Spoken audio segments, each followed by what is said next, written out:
Terrence says, Mark and Cam, I think we should look at moving Jaleel Skinner to wide receiver this year if we don't have anyone who can take the top off defenses and use those other two ends heavily this year. No. Sorry. I think that Jaleel Skinner is a guy who you can flex into the slot. You can even put him outside at wide receiver. Like in a Jimmy Graham kind of an outside alignment.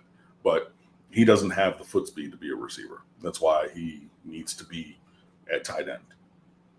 So you're going to look at some matchups or mismatches and things like that. I think you can use him in terms of alignment in ways like this, but he's a tight end.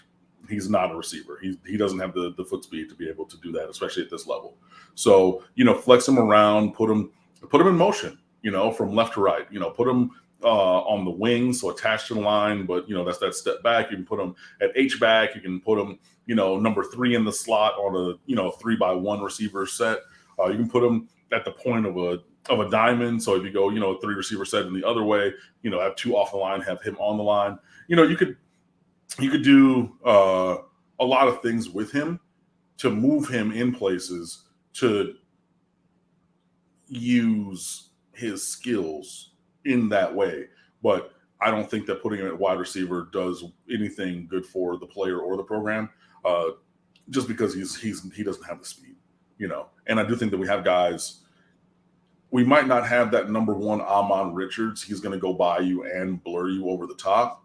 But I think that we do have speed at wide receiver. So I think that we can have some guys go vertical to try to take the top off a little bit, to extend that, really just have those safeties instead of heels at 12, maybe heels at 15 because we're going over the top. Plus, fact, Tyler Van Dyke can get the ball there. Where? Anywhere. He can get the ball there, wherever it needs to be. So we have some guys to try to do that. And you do have Xavier Restrepo. He's not the fastest guy in the world, but he can make some things happen. You do have Rashard Smith, who is one of the fastest guys in the world. So, he can take the top off as well.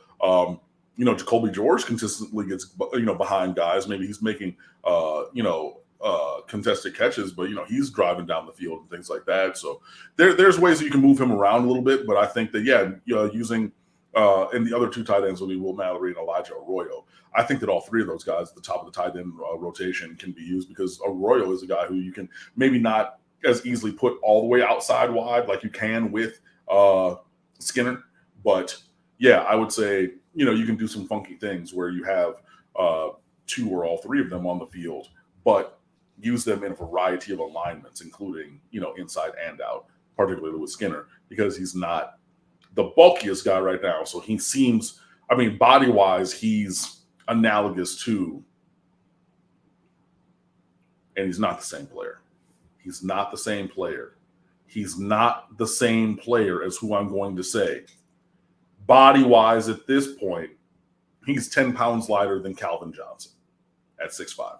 He's not the same player. He doesn't have sub 4.3 speed, right?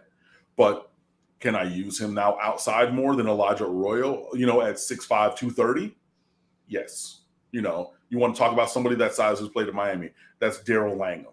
That's Lawrence Cager plus 10 pounds, right? He has that build currently. So, putting him outside in some instances, yes, but that would be a tight end being split out wide, not a wide receiver. And the difference matters.